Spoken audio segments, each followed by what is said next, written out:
That wasn't so bad, was it? It's a piece of cake. Didn't see much point in us being there. That was meant as a joke. Just make sure you never miss another one, right? Slate clean. Yeah, slate clean. Look, why don't you nip off and have your break, and then when you come back, you can have a look at generator number 3. Right. And Bill, just keep your fingers crossed that there's never any real reason for us to be here. You weren't long? Mm-hmm. Sure, in Esbjerg. No, I needed to make a phone call. You could have done that here. Not this one. Oh, that sort of phone call.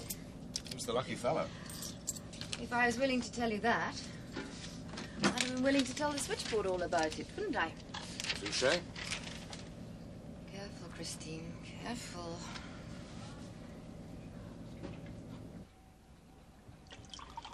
This is really very nice. Isn't it?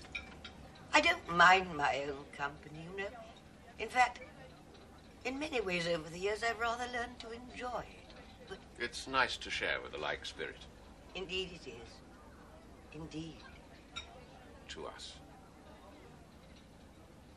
To us.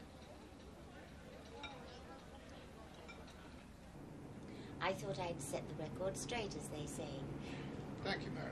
and make it quite plain that I'm just taking a holiday. After all, everybody needs a rest occasionally, the chance to get away from the pressures. So I'll just be a passenger. First class, of course, but that's all. Well, thanks again. Very nice of you to take the trouble, but meanwhile... Oh, meanwhile, Captain, you have a ship to run, and I must settle into my very comfortable cabin. Nothing but the best. Thank you. And thank you, Sarah, for the use of the office. Mrs. Turson, Yes. are you absolutely certain about that? That you're just here on a holiday? Of course. Because if there were any interference in the way I do my job, or any sign on your part of a lack of confidence, I would have to resign immediately. It won't come to that. Promise you. It all starts with attitudes, can't you see that? Oh, when you brought that cine camera back, people made jokes, right? Didn't do any harm, did it? Not as an isolated incident, no. But what it did do was underline the attitude. If the captain of that stuffed idiot Woodhouse brought back a cine camera, he wouldn't get all these jokes about won it at the bingo Yes, or... sir. Give me the 20, please. What do you think you're doing here? What does it look like? Drink my coffee. You have a perfectly good crew recreation room for when you're on duty. I'm on my break. Your break is part of your duty. Please use the recreation room in future. Why? I'm not doing any harm. The crew recreation room, as you may gather from its name, is intended for the crew to recreate itself in. Do just that in the future. That's typical, that is. Push the crew to one side, hide them away, pretend they don't exist. New officers can... Don't you ever put a sock in it? Do what? All this claptrap. People have been rabbiting on like you, Ryan, for as long as I can remember. And in the end, nothing changes. You'll always be a grease monkey. Woodhouse, sir. I think you wanted on the bridge. How can you possibly know really, that? sir? I think you are. Right. What did you do that for? You on his side, eh? No one's side, mate. Except the side of sanity. If you have a fight with him, he'll be reprimanded, posted to another ship. Lose seniority, who knows? But you'll be fired. Aye, that's... Make no mistake. I bet exactly the same thing would happen in Russia, too.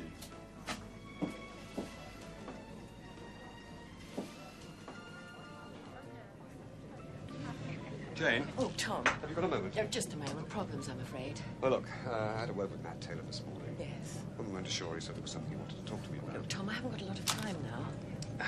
Jane, I know Matt very well. He's a great guy, man to man. It's just that... Are you warning me? Well, not exactly. About Matt Taylor? He has a reputation with the ladies. I don't want to see you get hurt. He has a reputation with the ladies. 3 things. 1, I'm big and ugly enough to look after myself. 2, whatever I do with my spare time is my own concern. And 3, it's none of your business. Okay, I was just Look, trying if we're going to continue to be friends on this ship, Tom, please don't do that again. I mean it. Okay, suit yourself. Look, I can look after myself. I think I've proved that. Of course.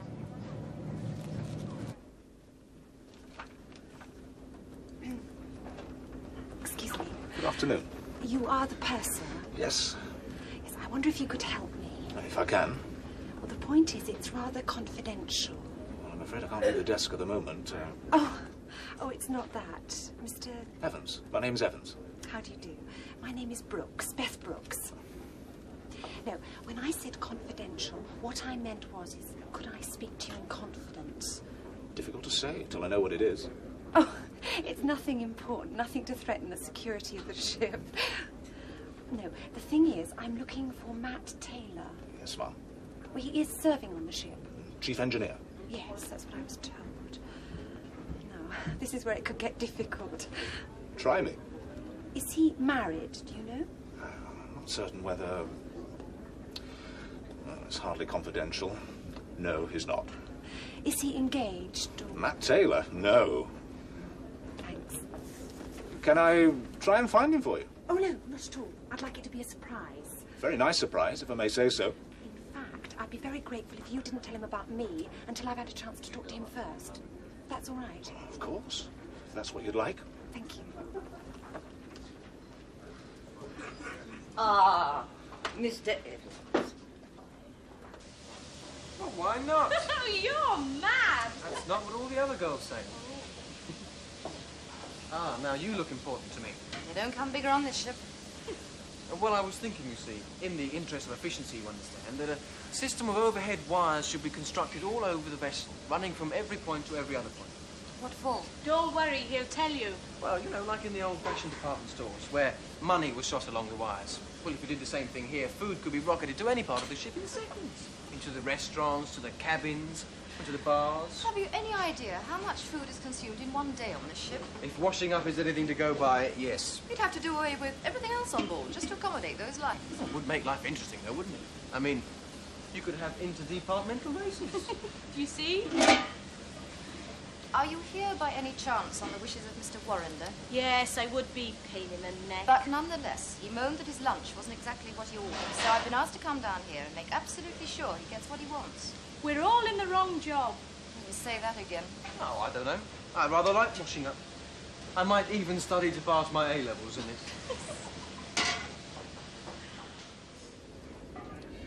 I just can't do it, Mrs. Harper. Now, you know that I would if I could. It seems an odd rule. It's not a rule. We just don't carry this kind of money. Oh, how strange. With respect, it's very unlikely that anyone would require it. We're only at sea for 24 hours at a stretch, and well, there's nothing on board to spend such an enormous amount of money on. Might I suggest waiting until you arrive at Harwich? Well, Mr. Evans, if that's the best you can do... I'm truly sorry. No, it's not your fault. I'm sure of that. I don't know who that young lad down in the galley is. Who's that? Young fella, new. Oh, yes. He seems to be the life and soul. Makes a change to go down there and find everyone smiling. How do you get on with Mrs. Harper? £20,000. I know, she showed me the cheque. I wouldn't have thought she was worth that much. I reckon she's worth a great deal more than that. Now, Mrs. Harper's a very rich lady. Ah, now I know why you look after her so well. Yes. But don't tell Delphine. My wife. Oh, Mr. Evans, have you a moment? Let's all go today. Perhaps I should start a rota. Oh, lucky for some. Look, it's about Barbara Carter. Oh, what about her? Well, the truth is, if she were anyone else, I'd be thinking of getting rid of her. As bad as that? Slipshod, arrogant, unenthusiastic. I mean, you name it. Do you think you could have a word with her? Me? I just don't seem to be able to get through to her. I don't see what I can do, especially now her aunt's on board. Mrs. Turson, here. Yeah, she's on board. Yeah, she says she's taking a bit of a holiday. Oh, dear. Well, that's it, then. There'll be no stopping Miss Carter now, whoever has a word with her. Come in. Ah, Miss Carter, sit down. That's all right. I thought you wanted to see me. Just a minute. I thought it was about time we had a little chat.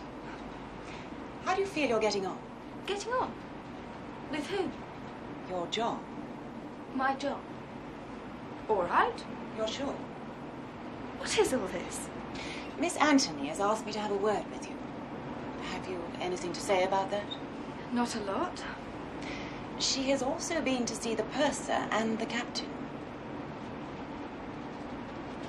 Now, why do you think a cabin girl justifies such high-powered consideration? I wonder.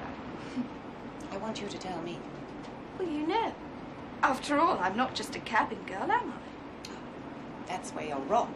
As far as I'm concerned, you're just that. And if you fail to perform your duties adequately, then, just like any other cabin girl, I shall be reluctantly forced to hand you your papers. You wouldn't dare. Especially as my aunt's on board.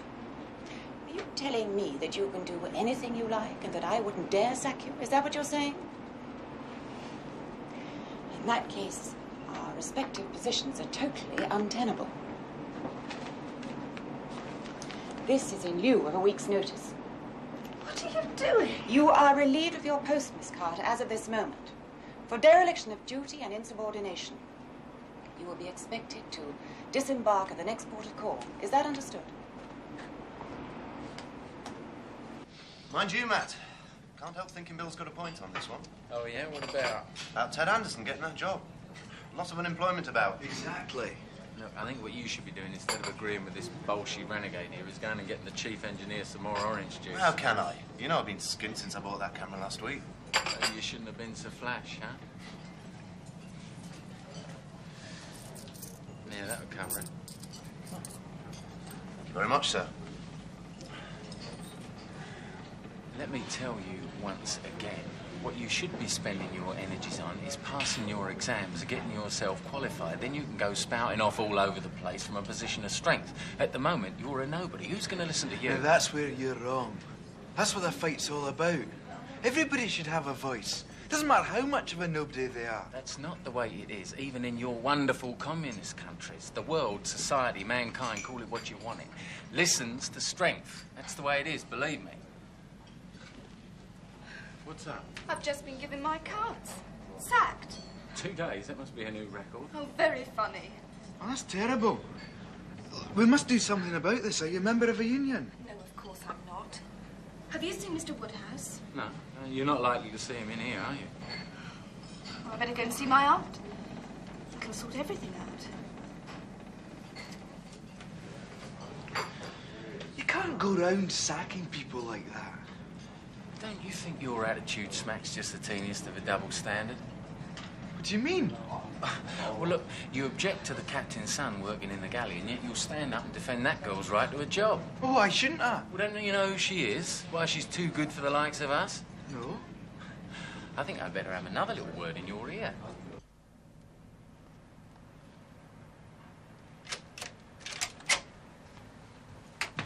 Oh, I'm terribly sorry. I didn't realise. That's quite all right.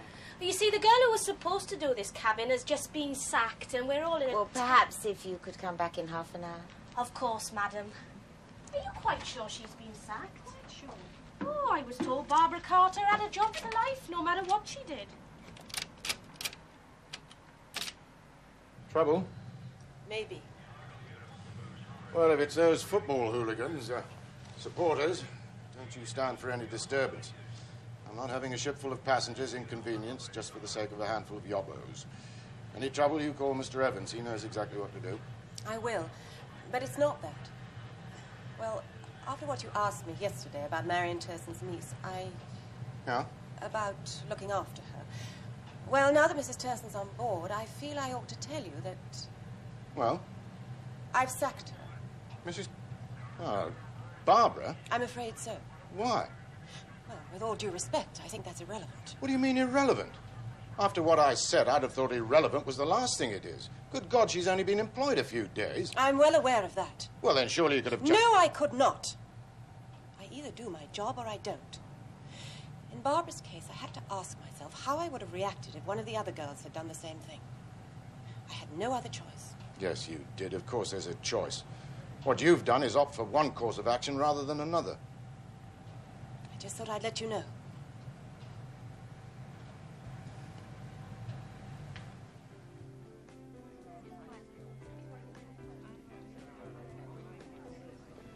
Oh, it's not his fault at all. I'm not saying that. I mean, I bet all marriages go through the same. He's a good man, a really good man. He's done his duty, as he calls it, to me and the kids. He's worked hard. Become one of the most successful accountants in Basingstoke. That's saying something, believe me. We have a very good lifestyle. Well,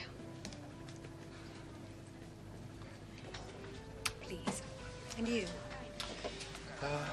Half an hour with you, thanks. And now that he's had to go away to America for such a long time, and the children, they're old enough to, well, you know. Indeed, I do. So I thought, well, why not? Go away, have a holiday. Somehow a ship on the high seas, well, it's almost the epitome of freedom, isn't it? Jeez. And who knows? Perhaps bump into an old friend or two. Oh. So this is where the chief engineers hold their orgies. If they're lucky, yeah. Have a seat. What can I get you? Have you got a white wine? White wine? We got white wine. Dry, medium, sweet? Medium, please. Right. Got one going. You will like this. Very masculine. Hmm? Bare and unadorned. Ah, yes, that's me. If I need any chintz curtains or cushion covers, I'll let you know, all right? I must say, this is really very nice. What is? Having an attractive lady here again. You say all the right things. Well, there you go. Mind you, I'm not sure I like the again. Well, I'm no angel, my dear, I must admit. So I've heard. But I'm no villain either. I'm just an ordinary fellow with ordinary virtues and one or two ordinary vices. Here's looking at you, kid. Ooh, talented as well. I wish you were right. Oh, but I am. Why do you think I set my sights on you the moment I came aboard this ship? What? I don't know whether you're winding me up or what. Oh, no. Not insecurities as well. Loaded to the gunnels with them, dear, I'm afraid. The old ego's been getting rather a bruising lately. Hit with a sledgehammer? Mm-hmm.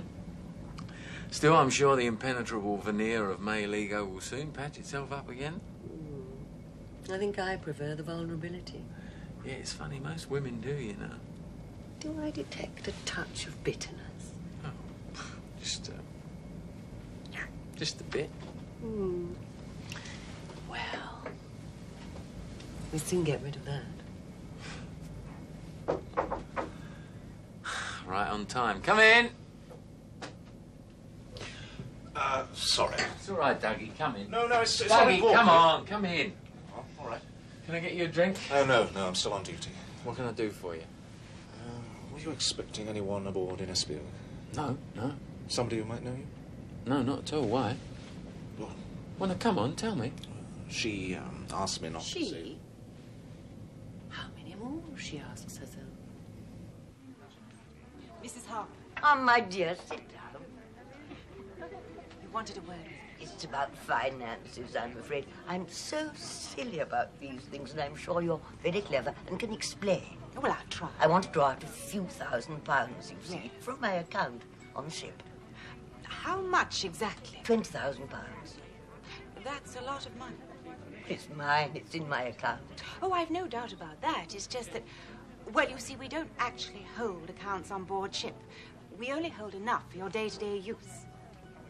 I'm afraid you're going to have to wait until you can cash a check in the usual way ashore. May I ask you what you need it for? I've had the greatest stroke of good luck. I've met this gentleman who wants to invest it for me. Aboard? Mr. Wooten. You met him where? He's an investment expert, specializing in pensions and annuities. Now, would you believe it, that I should meet him? He's over there at the bar. Yes, I think I can just about believe it, Mrs. Harper. I think I can. He's all right, Mr. Woodhouse. Little upstart Bolshe. Shouldn't be allowed on board ship, let alone in the passengers' bar. Well, you know, young men, I should think you're exactly the same at his age as well. Oh, well, that's just where you're wrong. You wouldn't catch me spouting the kind of rubbish Mr. Ryan spouts at any age. Oh, my God. Here comes another shining example of today's youth.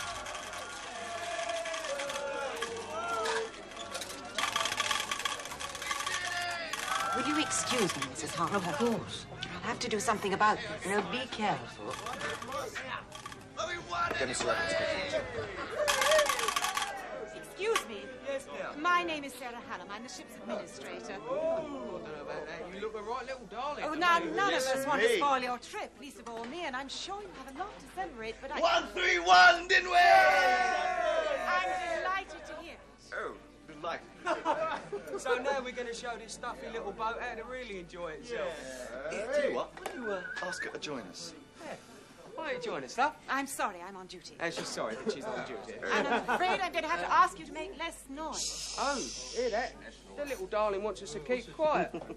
Kiss her kiss. That normally keeps me quiet. Please. Oh, she's pleading with me. Go on, kiss her kiss. All right, that'll do.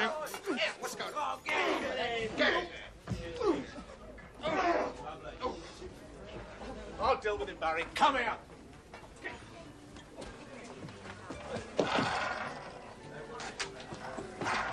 Look, I'm sorry, love. We just... I'll deal with you later. Give me a hand, Mr. Woodhouse.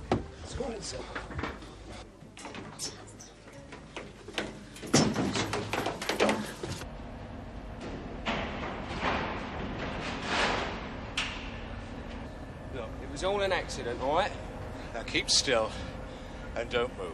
Look, don't mix it with me, mate. And keep your mouth shut.